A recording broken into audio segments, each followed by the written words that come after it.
Hello दोस्तों, नमस्कार। स्वागत है आपके अपने YouTube channel soft study GK GS में। आज का जो सेट है वो सेट नंबर 11 है। पिछले वीडियो में हम बोला था कि सेट नंबर 10 ही लास्ट है, लेकिन उसके लिए मैं क्षमा चाहता हूँ। सेट नंबर यहाँ पे और भी आपको देखने को मिल सकते हैं और इसके बाद फिर वॉल्यूम 2 भी आपको जल्द ही देखने को मिलेगा ज्ञान बिंदु की ओर से। तो हम लोग आज सेट नंबर 11 को कवर करेंगे और काफ़ी महत्वपूर्ण सवाल यहाँ पर भी आपको देखने को मिल सकते हैं। और जिनका 5 मार्क का एग्जाम है उनके लिए भी तो और इम्पॉर्टेंट हो सकते हैं कि पिछले जो एग्जाम हुए थे, बिहार एसएससी का एग्जाम जो हुआ था दिसंबर के महीने में, उसमें साइंस के प्रश्न का लेवल काफ़ी अच्छा था। हो सकता है कि पैटर्न में कुछ बदलाव करके और जीके जीएस का प्रश्न को लेवल इस बार अच्छा कर दिया जाए, तो उनके लिए भी ये भी वीडियो महत्वपूर्ण है। और इसमें साइंस के भी प्रश्न है, ऐसा नहीं कि सिर्फ जीके जी के ही प्रश्न है, यहाँ पे साइंस के भी प्रश्न आपको देखने को मिलेंगे। तो वीडियो महत्वपूर्ण होने वाले हैं उन बच्चों के लिए भी जिनका 5 मार्च को एग्जाम है, और मेरी तरफ से उनको बेस्ट ऑफ लक जिनका 5 मार्च को एग्जाम है। तो आते हैं अब सेट पे। तो वीडियो को ज़्यादा से ज़्यादा अपने दोस्तों में ग्रुप में शेयर कीजिएगा, चैनल को सब्सक्राइब भी कीजिएगा। तो निम्नलिखित में से निम्नलिखित कथनों पर विचार करना है। पहला वाला कि राजा की दैवीय उत्पत्ति का सिद्धांत तैत्तिरीय ब्राह्मण खंड से मिलता है, ये गलत है। ये तैत्तिरीय ब्राह्मण खंड से नहीं मिलता है, ये मिलता है ऐत्तिरीय ब्राह्मण खंड से मिलता है। तो ऑप्शन नंबर ए जो है वो गलत है। सर्वप्रथम जो शतपथ ब्राह्मण में पुनर्जन्म सिद्धांत का उल्लेख मिलता है, ये सही है। पुनर्जन्म का सिद्धांत मिलता है शतपथ ब्राह्मण में। और आरण्यक में वैदिक कर्मकांड की निंदा की गई है, ये भी सही है। तो 2 और 3 हमारा जो है वो सही है। तो ऑप्शन नंबर हमारा सी सही हो जाएगा। नेक्स्ट है कि मौर्य काल में महामात्यापसर्प किस विभाग से संबंधित था। तो जल्दी से कमेंट बॉक्स में इसका जवाब दीजिएगा। इसका जवाब क्या हो जाएगा यहाँ पे? तो ऑप्शन नंबर बी सही हो जाएगा, गुप्तचर व्यवस्था से। नेक्स्ट है कि भारत में कुषाण शक्ति का वास्तविक संस्थापक माना जाता है। देखिए यहाँ पे कुषाण शक्ति का वास्तविक, अगर कुषाण वंश का संस्थापक पूछता तो कुजुल खट विशेष हो जाता, लेकिन कुषाण शक्ति का हो जाएगा तो आंसर हो जाएगा आपके नंबर डी सही हो जाएगा, भीम कट विशेष, जो कुषाण की शक्ति का वास्तविक संस्थापक था। कनिष्क के बारे में भी थोड़ा सा जान लेते हैं। कनिष्क को क्या कहा जाता है? तो ये सबसे महान शासक था। कुषाण वंश का अगर महान शासक अगर पूछा जाए कि कौन हो जाएगा तो वो हो जाएगा कनिष्क। वासुदेव के बारे में भी जान लेते हैं। तो वासुदेव जो थे वो कुषाण वंश का अंतिम शासक था, कुषाण वंश के अंतिम शासक। नेक्स्ट है कि चंद्रगुप्त द्वितीय की द्वितीय राजधानी कौन है? अब यहाँ पे पूछा गया है द्वितीय राजधानी, इसका मतलब है कि इसकी पहली भी राजधानी होगी। तो द्वितीय राजधानी तो याद रखिएगा कि उज्जैनी हो जाएगी। द्वितीय राजधानी उज्जैनी। पहली राजधानी क्या हो जाएगी? तो पहली राजधानी जो थी वो पाटलिपुत्रा था। पहली राजधानी क्या थी? तो पाटलिपुत्रा था। किसका? चंद्रगुप्त द्वितीय का। नेक्स्ट है कि कलहन हर्ष का आश्रित कवि था। ये बिल्कुल सही दिया गया। आपसे पूछ सकता है कि हर्ष का आश्रित कवि कौन था? तो कलहन था। कलहन ने किसकी रचना की थी? तो राजतरंगिणी की। इसमें कहाँ का जिक्र है? तो कश्मीर के प्राचीन इतिहास का जानकारी हमें इससे मिलती है। तो ये कलहन के बारे में जान लें। लेकिन यहाँ पे पूछा जा रहा है कि जो हर्ष थे वो किस वंश से संबंधित थे? तो हर्ष जो संबंधित थे वो लोहार वंश से संबंधित थे। और इनका जो कार्यकाल था, यानी लोहार वंश जो थे वो 1003 से लेकर के 1320 ईस्वी तक कश्मीर पे इनका राज था, यानी कश्मीर के ये शासक थे। नेक्स्ट है कि तो ऑप्शन नंबर यहाँ पे बी सही हो जाएगा। ऑप्शन क्या हो जाएंगे? बी सही। नेक्स्ट है सल्तनत काल में इक्ता की प्रथा शुरुआत दूसरी बार किस सुल्तान के द्वारा किया? यहाँ पे देखिए, अगर सल्तनत काल में इक्ता प्रथा की शुरुआत अगर पूछी जाएगी तो इल्तुतमिश, लेकिन अगर ओनली फॉर अगर सल्तनत काल ना देकर के इक्ता प्रथा की शुरुआत हो जाएगी तो वो हो जाएगा मोहम्मद गौरी हो जाएंगे, याद रखिएगा। लेकिन अगर आपसे यहाँ पूछा गया है कि दूसरी बार इसकी शुरुआत की गई थी तो वो किया गया था फिरोज शाह तुगलक के द्वारा। अब यहाँ पे सवाल उठता है कि इक्ता प्रणाली को पहली बार समाप्त किसने किया था? तो पहली बार इसको समाप्त किया गया था अलाउद्दीन खिलजी के द्वारा। तो अलाउद्दीन खिलजी ने इक्ता प्रणाली को समाप्त कर दिया था, फिरोज शाह तुगलक ने दोबारा उसे स्टार्ट कर दिया था।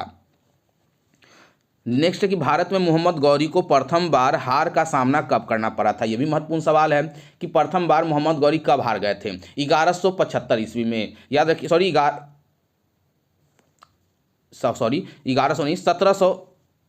1178 ईस्वी में। क्या हो जाएगा यहाँ पे? 1178 ईस्वी हो जाएगा। यहाँ पे देखिए, यहाँ पे मिसप्रिंट है, यहाँ पे 1178 होना चाहिए, याद रखिएगा।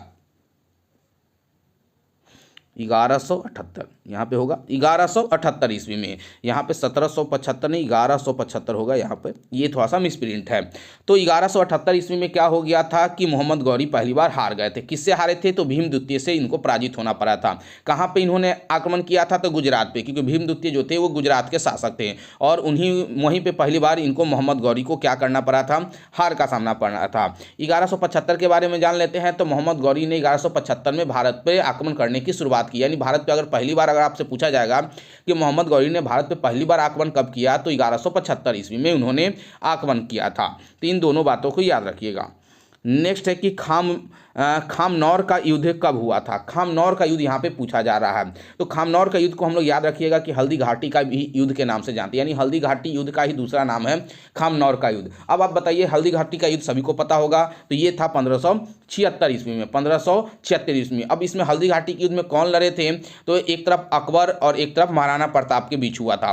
अकबर के सेनापति कौन, सेना का नेतृत्व किसके द्वारा किया जा रहा था, तो इसका नेतृत्व आसफ खां और मान सिंह के द्वारा किया जा रहा था। वहीं महाराणा प्रताप की सेना का जो नेतृत्व जो किया जा रहा था वह हकीम खां, सुर और भीलों की संयुक्त सेना के द्वारा ये किया जा रहा था। तो इतनी बातें आपको याद रखनी होगी।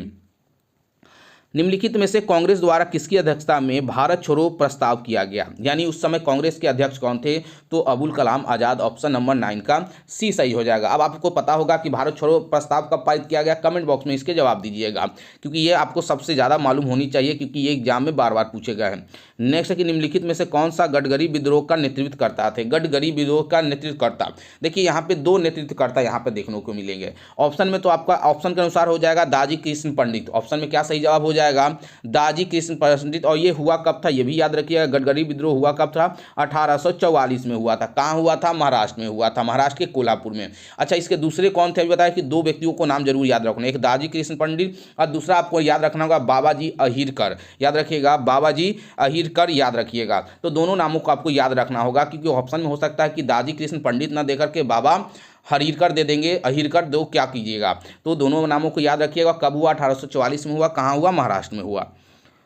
वर्धा शिक्षा योजना 1937 के प्रारूपकर्ता कौन थे, तो वर्धा शिक्षा योजना 1937, ये भी सवाल उठता है, पूछा जा सकता है कि वर्धा शिक्षा योजना कब लागू किया, 1937 बोल सकते हैं यहाँ पे। इस योजना की शुरुआत तो 1937 में, और इसके जो कर्ता थे, ऑप्शन नंबर ए सही हो जाएगा, जाकिर हुसैन हो जाएगा। 11 का ऑप्शन नंबर ए सही हो जाएगा, जाकिर हुसैन। अच्छा, यह गांधी जी के द्वारा ये क्या किया गया था, दिया गया था, यानी इसके जो प्रारूपकर्ता जो थे वो तो जाकिर हुसैन थे, लेकिन शुरुआत जो की गई थी वो महात्मा गांधी ने की थी। कुप्रशासन के आधार पर मैसूर, कुर्ग एवं कछार की रियासतों का विलय ब्रिटिश साम्राज्य में किया गया। अब यहाँ पे पूछा गया है कि किसके द्वारा यह किया गया था, तो यह किया गया था लॉर्ड विलियम बेंटिंग के द्वारा। लॉर्ड विलियम बेंटिंग के द्वारा। ऑप्शन नंबर 12 का डी सही हो जाएगा। 1857 द ग्रेट रिवॉल्ट नामक पुस्तक किसके द्वारा लिखा गया। देखिए 1857 में बहुत सारे पुस्तकें लिखे गए। अब ये पुस्तक जो था द 1857 द ग्रेट रिवॉल्ट, ये भी प्रश्न पूछे गए हैं। ये लिखा गया अशोक मेहता के द्वारा। याद रखिएगा किसके द्वारा, अशोक मेहता के द्वारा। इसके अलावा हम लोग जान लेते हैं कि बी.डी. सावरकर के द्वारा कौन सा पुस्तक लिखा गया था, तो बी.डी. सावरकर के द्वारा लिखा गया था the Indian war of independence, the Indian war of independence. इसके अलावा आर.सी. मजूमदार के द्वारा कौन सा पुस्तक लिखा गया था, the sepoy mutiny and the revolt of 1857, ये मजूमदार के द्वारा लिखा गया था। वहीं सर सैयद अहमद खां के बारे में भी जान लेते हैं कि इन्होंने भी एक पुस्तक लिखा था 1857 पर, the causes of the Indian revolt. याद रखिएगा यह पुस्तक लिखा गया था सर सैयद अहमद खां के द्वारा लिखा गया था। नेक्स्ट कि काकोरी कांड में अभियुक्तों के बचाव हेतु समिति का अध्यक्ष बनाए गए थे। अब ये जान लेते हैं कि काकोरी कांड हुआ कब था, तो ये तो सभी को पता होगा कि ये 9 अगस्त 1925 को काकोरी कांड हुआ था। काकोरी कांड हुआ कहाँ था, तो ये उत्तर प्रदेश में, और ट्रेन को लूटा गया था। और ट्रेन कहाँ था, तो सहारनपुर लखनऊ पैसेंजर ट्रेन को इसमें लूटा गया था। अच्छा, इसमें लूटने में व्यक्ति कौन शामिल थे, तो राम प्रसाद बिस्मिल, अशफाक उल्ला खां बोल सकते हैं, चंद्रशेखर आज़ाद, राजेंद्र लाहौरी, रोशन सिंह, ये सब लोग थे इसमें शामिल थे। अब कहा गया कि जब इनको गिरफ्तार कर लिया गया तो इनका बचाव करने के लिए किस अभियुक्त को अध्यक्ष बनाया गया, ये सवाल यहाँ पर पूछा जा रहा है। तो ये गोविंद वल्लभ पंत को बनाया गया था। अच्छा, इसके अगेंस्ट में भी जाहिर सी बात है कि कोई ना कोई अभियुक्त बने होंगे, तो इसके अगेंस्ट में कौन बने थे, तो पंडित जगत नारायण। याद रखिएगा अगेंस्ट में कौन थे, तो पंडित जगत नारायण, जिन्होंने ब्रिटिश सरकार के तरफ से अभियोजक का काम किया था। ये बात आपको याद है। इसके अलावा गोविंद वल्लभ पंत का सहयोग किसने किया था, क्योंकि ये अकेले तो नहीं थे, इनका अध्यक्ष तो ये थे लेकिन इसके सदस्य भी और भी थे, तो मोहनलाल सक्सेना। याद रखिएगा ये जो व्यक्ति थे मोहनलाल सक्सेना, और साथ ही साथ में एम बहादुर, याद रखिएगा R.M. बहादुर जी, इन दोनों ने इनका गोविंद वल्लभ पंत का सहयोग किया था। निम्नलिखित में से असत्य विकल्प को चुनें। स्वदेश मित्रम जो था समाचार पत्र, ये जितने भी दिए गए हैं यहाँ पे ये समाचार पत्र है। तो पूछा जा रहा है कि स्वदेश मित्रम समाचार पत्र क्या दादा भाई नौरोजी के द्वारा शुरू किया गया था, ये गलत दिया जा रहा है। इसके जो संस्थापक थे वो एस अय्यर थे, एस अय्यर, जबकि दादा भाई नौरोजी ने क्या किया था कि रस्त गुफ्तार, याद रखिएगा, रस्त गुफ्तार नामक समाचार पत्र को प्रकाशित किया था। तो ऑप्शन नंबर ए जो होगा वो गलत है। उसके बाद हो गया कि ट्रिब्यून, दयाल सिंह मजीठिया सही है। हिंदू, जी.एस. अय्यर और वीर राघवचारी सही है। समाचार दर्पण, विलियम कैरी, ये भी सही है। कुडप्पा संरचना का सर्वाधिक विस्तार किस राज्य में है? तो कुडप्पा संरचना का सर्वाधिक विस्तार जो है वो आंध्र प्रदेश में है। अब याद रखिए चट्टानों के प्रकार हैं। सबसे जो अगर पुराना चट्टान आपसे पूछा जाएगा तो आर्कियन युग का हो जाएगा, उसके बाद धारवाड़, उसके बाद कुडप्पा, उसके बाद विंध्यन, उसके बाद गोंडवाना लैंड हो जाएगा। तो इस तरह से ये चट्टानों की जो एक क्रम थी, जो सबसे पुरानी चट्टान आपसे हो जाएगी तो आपसे सबसे पुरानी चट्टान पूछा जाएगा तो आर्कियन, और सबसे नहीं हो जाएगा तो होगा गोंडवाना लैंड हो जाएगा। नेक्स्ट है कि मोलेसिस बेसिन अवस्थित है। तो मोलेसिस बेसिन कहाँ अवस्थित है, ये भी यहाँ पे इंपॉर्टेंट है कि ये कहाँ पे अवस्थित है। तो मिजोरम में है, याद रखिएगा कहाँ पे है। खारदुगल्ला दर्रा अवस्थित है। यहाँ पे खारदुगल्ला दर्रा कहाँ स्थित है, ये भी प्रश्न इंपॉर्टेंट है, दर्रा से प्रश्न पूछे जाते हैं। ये लद्दाख में है। ये कहाँ पे है, तो ये लद्दाख में। इसके अलावा लद्दाख में और भी दर्रा है, जैसे काराकोरम हो गया, देपसांगला दर्रा, लानकला, चांगला, जाराला। तो ये सब जो दर्रा है ये सभी जो है वो लद्दाख में है। जम्मू कश्मीर में भी कुछ दर्रे हैं, उसको भी हम लोग जान लेते हैं। तो जम्मू कश्मीर में बताइए कौन कौन होगा, तो बुर्जिल्ला हो जाएगा, बनिहाल दर्रा हो जाएगा। वहीं पे आप याद रखिएगा कि माना, नीति, लेपुलेख, मूलिंग, ये सब जो दर्रा है वो कहाँ पे है, तो ये सब उत्तराखंड में है। तो दर्रा सा प्रश्न आपके एग्जाम में पूछे जाएंगे। निम्नलिखित में से कौन सा विकल्प असत्य है? नारायण सरोवर गुजरात, याद रखिएगा यहाँ पे मिलान किया दिया जा रहा है और कौन गलत है, ये सही है। तो ये तो सही है, नारायण सरोवर गुजरात। पाला मिजोरम, ये भी सही है। ककरिया जो है असम, ये गलत है। ककरिया जो हो जाएगा ये हो जाएगा गुजरात। जनरली ककरिया क्या है, झील है। ये सब क्या है, झीलें दिए गए हैं। और ककरिया झील कहाँ पे है, तो गुजरात में है। यहाँ पे हो जाएगा आपका गुजरात हो जाएगा, याद रखिएगा गुजरात हो जाएगा। उमियम कहाँ हो जाएगा, मेघालय, ये भी सही है।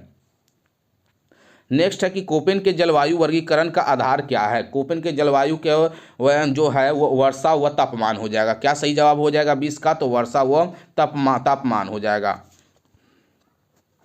नेक्स्ट है कि निम्नलिखित में से किस वृक्ष को पारिस्थितिकी का आतंकवादी कहा जाता है? आंसर हो जाएगा यूकेलिप्टस। अब कहा जाता है, सवाल आपके मन में उठ रहा होगा क्यों कहा जाता है। तो ये क्या करता है कि जहाँ भी ये पौधे लगते हैं, तो ये वृक्ष जो लगते हैं वो क्या करते हैं, मिट्टी के सारी उर्वरक चीज़ों को ये समाप्त कर देते हैं तुरंत। ठीक है, ये मिट्टी के पोषक तत्वों, नमी को तुरंत क्या कर देते हैं, समाप्त कर देते हैं। इसीलिए इन्हें क्या कहा जाता है, वृक्ष पारिस्थितिकी का आतंकवादी कहा जाता है। भारत में सर्वाधिक सिंचाई की जाती है। भारत में जो सर्वाधिक सिंचाई जो की जाती है वो लघु सिंचाई योजना के तहत की जाती है। यहाँ पे देखिएगा, ध्यान दीजिएगा, भारत में बोला गया। अच्छा, लघु सिंचाई योजना के तहत कितने हेक्टेयर तक सिंचाई की जाती है, तो 2000 हेक्टेयर से कम कृषि भूमि को। वहीं मध्यम सिंचाई जो हो जाएगा वो 2000 से 10,000 के मध्य हो जाएगा। बृहद सिंचाई योजना जो हो जाएगा वो हो जाएगा 10,000 हेक्टेयर से अधिक। तो यहाँ पे पूछा जा रहा है कि भारत में, तो भारत में ज़्यादातर जो ज़मीनें हैं वो 2 हेक्टेयर से कम की ज़मीनें हैं लोगों के पास। तो यहाँ पे होगा लघु सिंचाई योजना के तहत वो करते हैं। लघु सिंचाई योजना की शुरुआत कब की गई थी, ये भी आपके लिए इंपॉर्टेंट है कि इसकी शुरुआत 2006 में की गई थी। लघु सिंचाई योजना का 2006 में शुरुआत तो किया गया, लेकिन 2010 में इसका नाम बदलकर राष्ट्रीय लघु सिंचाई मिशन कर दिया गया। तो इन दोनों बातों को आपको याद रखना होगा। नेक्स्ट है कि सर्वाधिक ग्रामीण जनसंख्या प्रतिशत वाला राज्य निम्न में से कौन है? तो यहाँ पे सर्वाधिक ग्रामीण वाला क्षेत्र बोला जा रहा है तो वो हो जाएगा हिमाचल प्रदेश, माफ कीजिएगा, हिमाचल प्रदेश। और हिमाचल प्रदेश में जो है वो 90% जो जनसंख्या है वो ग्रामीण में है। उसके अलावा फिर दूसरे नंबर पे आ जाएगा आपका बिहार, तीसरे पे आ जाएगा आपका असम, चौथे पे आपका आ जाएगा उड़ीसा और पाँचवें पे मेघालय। तो आंसर जो हो जाएंगे वो ऑप्शन नंबर बी सही हो जाएगा। तो अब बड़ा कर लेते हैं। नेक्स्ट है वसंदा राष्ट्रीय उद्यान किस राज्य में है? वसंदा यहाँ पे पूछा जा रहा है किस राज्य में है, तो ये तो पहले भी वीडियो में आ चुका है, गुजरात राज्य में है। लाखड़ जनजाति किस राज्य में निवास करती है? तो लाखड़ जनजाति याद रखिएगा कहाँ निवास करती है, तो यह निवास करती है मिजोरम में। लाखड़ जनजाति कहाँ, मिजोरम में। नेक्स्ट है कि गणगौर लोक नृत्य का संबंध किस राज्य से है? गणगौर लोक नृत्य से एक प्रश्न देखने को मिलते हैं, तो राजस्थान हो जाएगा। सुरमा घाटी तेल क्षेत्र अवस्थित है। सुरमा घाटी कहाँ पे है ये पूछा जा रहा है, तो ये है कहाँ पे, तो ये असम में है। इसके अलावा सुरमा घाटी तेल क्षेत्र के अलावा और भी कौन से तेल क्षेत्र है असम में, तो डिगबोई है, नाहरकटिया है। तो ये सब जो है वो सब असम में है। इसके अलावा गुजरात में भी तो जान लेते हैं ना कि गुजरात में कौन सा तेल क्षेत्र है। तो गुजरात में जो तेल क्षेत्र है वो अलंकेश्वर, खंभात, कलोल, मेहसाना, आलिया बेट, नवागांव, याद रखिएगा, कोसंबा, ये सब कहाँ पे हैं, तो गुजरात में है। वहीं राजस्थान में भी जान लेते हैं, तो बाड़मेर, जैसलमेर, बीकानेर, जितने भी मेर है, नेर है, ये सब राजस्थान में है। महाराष्ट्र में मुंबई हाई, बेसिन, पन्ना, ये सब जो होंगे वो मुंबई में हो जाएंगे। तो यहाँ पे ऑप्शन नंबर डी सही। चुटक परियोजना किस नदी पे है? चुटक परियोजना यहाँ पे बोला जा रहा है 28 नंबर का चुटक परियोजना जो है वो सुरु नदी पे है। कमेंट में बॉक्स में जवाब दीजिएगा चुटक परियोजना किस राज्य में है, क्योंकि राज्य भी आपसे एग्जाम में पूछे जा सकते हैं।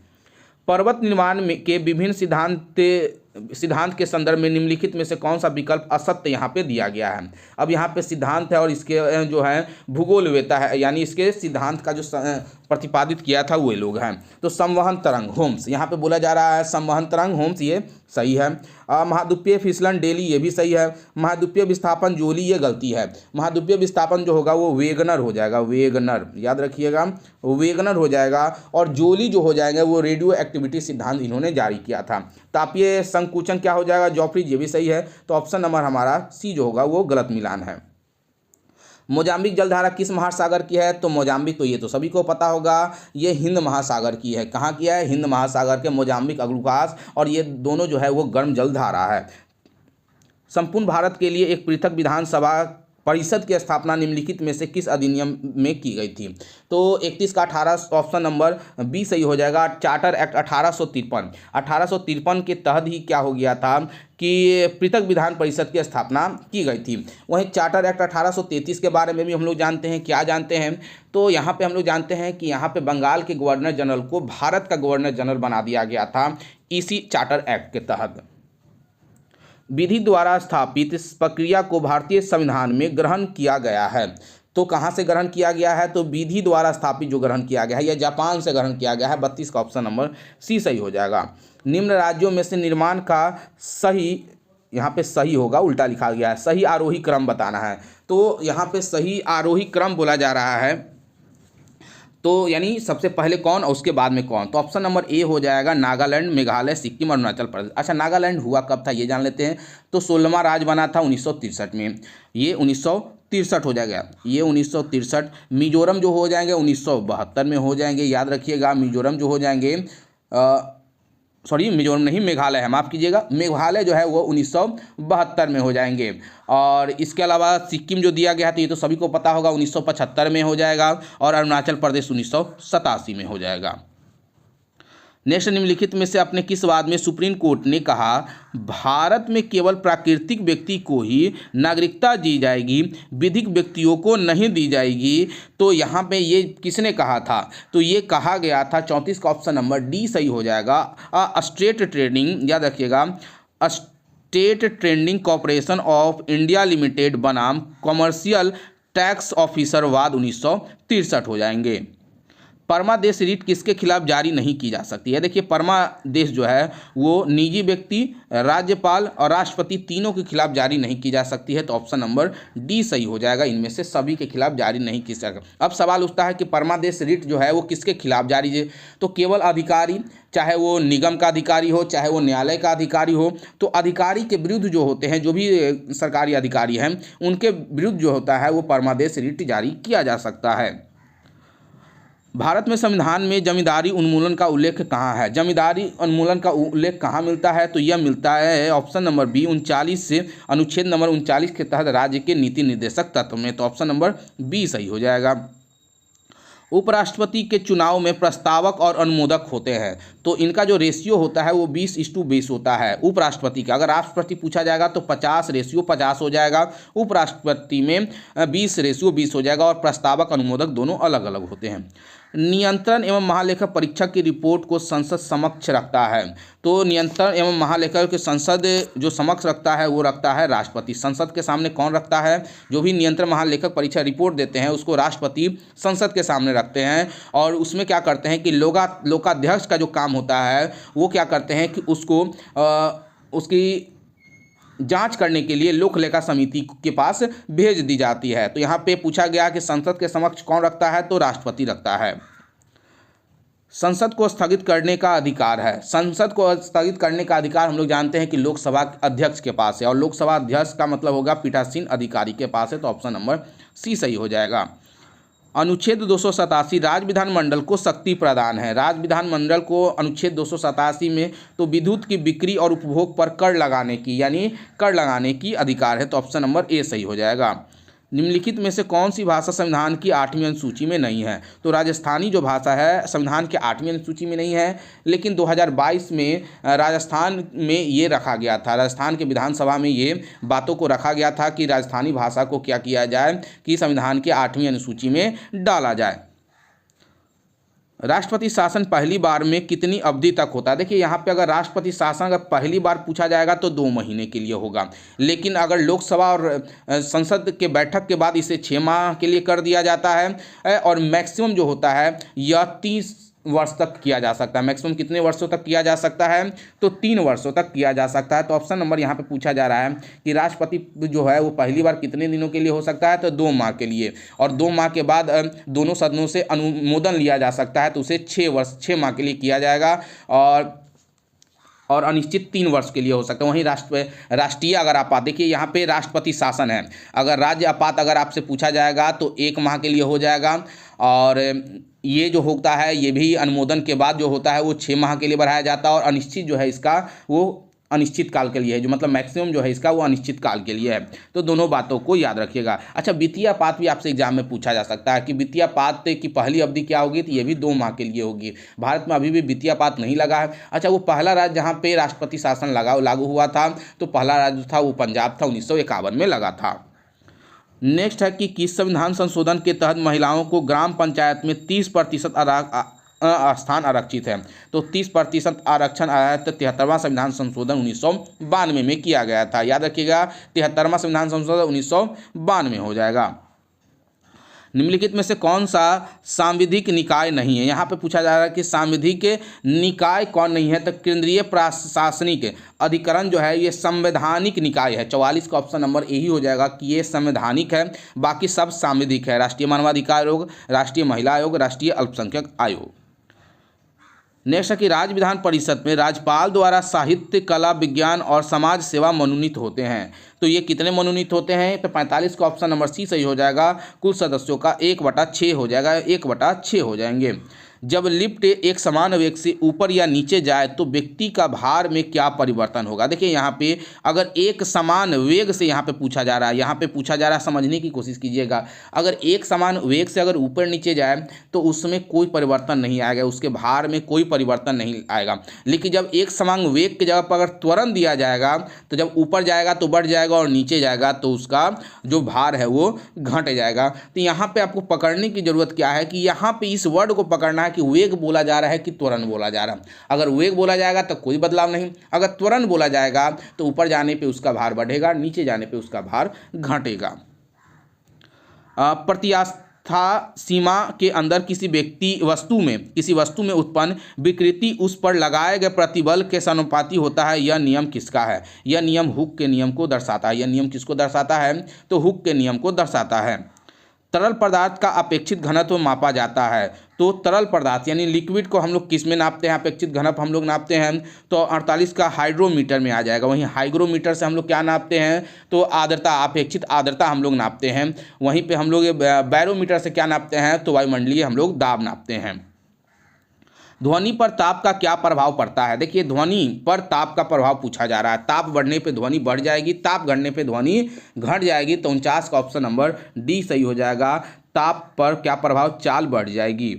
निम्नलिखित में से कौन से दर्पण को अभिसारी दर्पण कहा जाता है? देखिए अभिसारी का इंग्लिश होता है कन्वर्जिंग, और कन्वर्जिंग दर्पण कहा जाता है अवतल दर्पण को, और डाइवर्जिंग दर्पण कहा जाता है उत्तल दर्पण को, और इसी का जस्ट उल्टा आपका आ जाता है लेंस में। अगर अभिसारी लेंस पूछा जाएगा तो उत्तल लेंस हो जाएगा, और अपसारी लेंस पूछा जाएगा तो वो हो जाएगा आपका अवतल लेंस हो जाएगा। तो इन बातों को आपको याद रखना होगा, कन्वर्जिंग और डाइवर्जिंग। और याद रखिएगा मिरर यानी दर्पण और लेंस दोनों एक दूसरे का अपोजिट में। याद रखिएगा कि जो रूल आप अवतल दर्पण के लिए याद कीजिएगा वही आप उत्तल लेंस के लिए आपको याद करना होगा। माइनर थोड़ा सा का अंतर है, दोनों को याद करने की जरूरत नहीं। एक याद कीजिएगा, दूसरा ऑटोमेटिक याद हो जाएगा।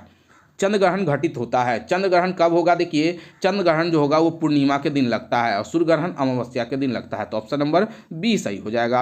आपस में जुड़ी 2 आवेशित वस्तुओं के बीच विद्युत धारा नहीं बहती क्योंकि यह होती है समान विभव। समान विभव का मतलब होता है स्टफ पोटेंशियल हो जाएंगे। मोटर कार में शीतलन तंत्र यानी किस सिद्धांत पर कार्य करता है? तो ये केवल संवहन पे काम करता है। ऑप्शन नंबर 53 का बी सही हो जाएगा। रेफ्रिजरेटर किस सिद्धांत पे काम करता है? तो रेफ्रिजरेटर दो सिद्धांतों पे काम करता है, एक ऊष्मा गति का सिद्धांत और दूसरा वाष्पीकरण के सिद्धांत पर काम करता है। तो ऑप्शन नंबर यहाँ पे ए सही हो जाएगा। पाई मेसोन पर आवेश होता है, याद रखिए पाई मेसोन पे जो होते हैं वो दोनों आवेश होते हैं, धनात्मक और ऋणात्मक दोनों हो जाएंगे। तो ऑप्शन नंबर सी सही हो जाएगा। नाभिक में प्रोटॉन और न्यूट्रॉनों के योग को क्या कहा जाता है? कि ये सबसे वीवीआई प्रश्न और प्रश्न देने का जो तरीका है देखिए कितना नायाब है। कहा गया है कि नाभिक में प्रोटॉन और न्यूट्रॉन के योग को क्या कहा जाता है? आपके माइंड में आएगा द्रव्यमान, गलती है। देखिए यहाँ पे योग बोला गया है, अगर प्रोटोन यहाँ पे प्रोटोन है उससे कोई मतलब नहीं, प्रोटोन या प्रोटोन हो तो प्रोटोन और न्यूट्रॉन के योग जब ये दोनों को आपस में मिलाया जाता है तो बनता है न्यूक्लियॉन। जब आपस में मिलाया जाता है तो क्या बनता है? न्यूक्लियॉन बनाया जाता है। यही बोला जा रहा है कि योग को क्या कहते हैं? न्यूक्लियॉन। और यहाँ पे अगर योग न देकर अगर योग फल दिया जाए, यानी मिलने के बाद क्या बना, तो वो हो जाता है जब दोनों को, तो योगफल अगर आपसे पूछा जाएगा तो द्रव्यमान। तो योग पूछा गया इसलिए आंसर न्यूक्लियॉन हो जाएगा। अगर योगफल अगर दे देता तो वो हो जाता परमाणु द्रव्यमान हो जाता। तो देखिए काफ़ी अच्छे से प्रश्न को सेट किया गया और ज़्यादातर बच्चे इसमें गलती करेंगे, ज़्यादातर बच्चे इसमें क्या करेंगे? गलती करेंगे। नेक्स्ट है कि रेडियो सक्रिय तत्व के किस कण के उत्सर्जन से संभारिक बनते हैं? तो ऑप्शन नंबर बी बीटा कण से। निम्नलिखित में से कौन सा पदार्थ ऑक्सीकारक एवं अपकारक दोनों तरह का व्यवहार करता है? तो वो हो जाएगा आपका यहाँ पे नाइट्रिक अम्ल हो जाएगा, HNO3 हो जाएगा। क्षार में मिथाइल ऑरेंज को किस रंग में परिवर्तित करता है? क्षार मिथाइल ऑरेंज को किस में परिवर्तित करता है? ऑप्शन नंबर बी हो जाएगा 59 का पीला में। वहीं क्षार जो होता है लाल लिटमस को नीला कर देता है, मिथाइल ऑरेंज को पीला कर देता है, फिनोल्फथालीन को गुलाबी कर देता है। तो इतनी बातें आपको पता होनी चाहिए। नाइटर किस धातु का अयस्क है? यहाँ पे पूछा जा रहा है कि नाइटर जो है वो किस धातु का हो जाएगा? सही जवाब क्या हो जाएगा? 60 का ऑप्शन नंबर सी पोटासियम का अयस्क है। हीरा की संरचना होती है तो सभी को पता होना चाहिए। हीरा की संरचना यहाँ पे पूछा जा रहा है तो ये हो जाएगा समचतुष्फलकीय हो जाएगा। वहीं आपसे अगर ग्रेफाइट का पूछा जाएगा तो षष्ठकोणीय हो जाएगा, षष्ठकोणीय ग्रेफाइट का हो जाता है। निम्नलिखित में से कौन सी सल्फर प्राप्ति विधि है? सल्फर हम किससे प्राप्त करते हैं? फ्रॉस विधि से हम लोग सल्फर प्राप्त करते हैं, संपर्क विधि से हम लोग सल्फ्यूरिक एसिड प्राप्त करते हैं। इन दोनों बातों को आपको याद रखना होगा। इसके अलावा यहाँ पे और भी विधि दिया गया, लेड कच विधि। तो लेड कच विधि से भी हम लोग सल्फ्यूरिक अम्ल प्राप्त करते हैं। परम्यूटिव विधि से हम लोग क्या प्राप्त करते हैं? तो जल की अस्थायी कठोरता हम लोग प्राप्त करते हैं। और फॉस विधि से तो बता ही दिए हैं, सल्फर की प्राप्ति होती है। जीवन शक्ति का सिद्धांत प्रतिपादक कौन है? जीवन शक्ति के सिद्धांत का तो सही जवाब हो जाएगा बर्जीलियस हो जाएंगे, 63 का ऑप्शन नंबर सी सही हो जाएगा। निम्नलिखित में से असत्य कौन है? यहाँ पे पूछा जा रहा है। तो एक है कार्बनिक यौगिक, दूसरा है उसका क्रिया समूह। ईथर का O ये सही है, कीटोन का CO ये गलत दिया जा रहा है। कीटोन का CO सही है, माफ कीजिएगा, कीटोन का CO सही है। अमाइड का गलती दिया जा रहा है जो कि NH2 दिया जा रहा है। देखिए अमाइड का होता है CONH2 होता है, CONH2। अब यहाँ सवाल उठता है कि NH2 किसका होता है? तो ये एमीन का होता है, एमीन का क्रिया समूह है। और वहीं विनाइल का CH2CH हो जाएगा, डबल बॉन्ड CH हो जाएगा। निम्नलिखित में से कौन सा एंटीसेप्टिक नहीं है? यहाँ पे एंटीसेप्टिक पूछा जा रहा है कि कौन नहीं है। तो एस्पिरिन एंटीसेप्टिक नहीं है। एस्पिरिन जो है वो क्या है? तो ये एंटीपायरेटिक्स है। एस्पिरिन क्या है? एंटीपायरेटिक्स है। निम्नलिखित में से कौन सा विकल्प असत्य है? गाय बॉस इंडिगस सही है, मक्खी मुस्का डोमेस्टिका ये भी सही है, बिल्ली फेलिज फैमिलियर ये गलती दिया जा रहा है। याद रखिएगा कि बिल्ली जो होगा वो फैमिलीज नहीं हो जाएगा, ये फैलिज डोमेस्टिका हो जाएगा। ये डोमेस्टिका होता तो सही हो जाता। मेढक का राना टिगरीना ये सही दिया जा रहा है। तो ऑप्शन नंबर यहाँ पे सी जो होगा वो गलत है। सूक्ष्म कोशिका माइकोप्लाज्मा की है। जाहिर सी बात है कि सबसे सूक्ष्म कोशिका कौन यहाँ की है? तो माइकोप्लाज्मा की है। यह है क्या? यहाँ पे पूछा जा रहा है कि यह है क्या? तो यह एक तरह का बैक्टीरिया है, जीवाणु है।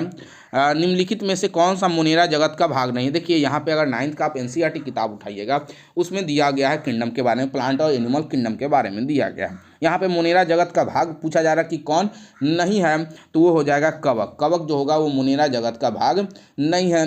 मोनेरा जगत में 4 भाग आते हैं, जीवाणु, एक्टिनोपायरेसिटिस, आर्की बैक्टीरिया और साझो बैक्टीरिया हो जाएंगे। ग्रीन हाउस गैस की कल्पना की थी। ग्रीन हाउस गैस की संकल्पना किसके द्वारा की गई है? तो 69 का option number C Joseph Florian के द्वारा हो जाएगा। निम्नलिखित में से किसमें खुला नाड़ी संबंधित तंत्र होता है? तो ये तो सभी को पता होगा, कॉकरोच में होता है, कॉकरोच में। निम्नलिखित में से कौन सा संयोजक उत्तक नहीं है? संयोजक उत्तक यहाँ पे बोला जा रहा है कि नहीं है, तो कंकाल पेशी जो है वो संयोजक उत्तक नहीं है। लौह की कमी से कौन सा रोग होता है? लोहे की कमी से कौन सा रोग होता है? तो ये रक्त अल्पा यानी ब्लड की कमी हो जाती है।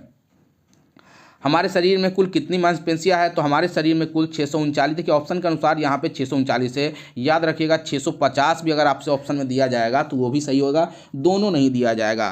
तो 650 तक होता है हमारे शरीर में कुल मांसपेशियां होती है।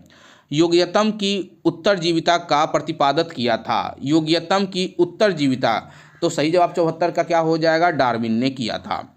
निम्नलिखित में से कौन सा वास्तविक मछली यहाँ पे है? कि मछली कौन है यहाँ पे? तो 75 का option number a dog fish जो है वो वास्तविक मछली है। इसके अलावा jelly fish, silver fish, star fish, ये सब जीव हैं और ये सब इकाइनोडर्मेटा के संघ के जीव हैं, ये भी याद रखिएगा।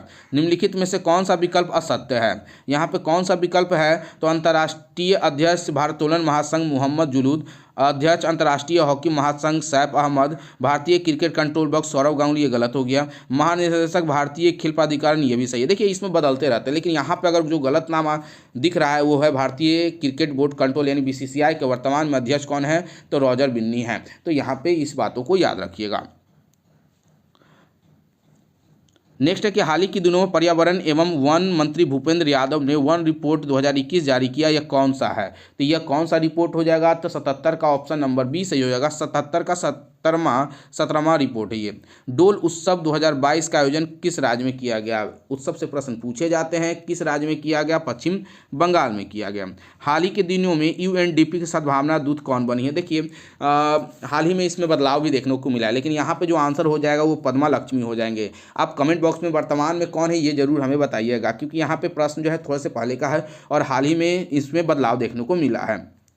48वां G7 शिखर सम्मेलन की अध्यक्षता की गई थी? किसके द्वारा 48वां G7 शिखर की अध्यक्षता की गई? तो ये किया गया जर्मनी के द्वारा। अब सवाल उठता है कि ये तो 48वां था, तो ये हुआ कब? ये 2022 में हुआ। अगर आपसे 2023 में 49वां पूछा जाएगा तो वो जापान में हो जाएगा। जापान में कब होगा? 2023 का हो जाएगा। अच्छा 2021 का कहाँ हुआ? 2022 बता दें, जो है 21 का हुआ था, ये यूके में हुआ था। कहाँ हुआ था? यूके यानी ब्रिटेन में हुआ था।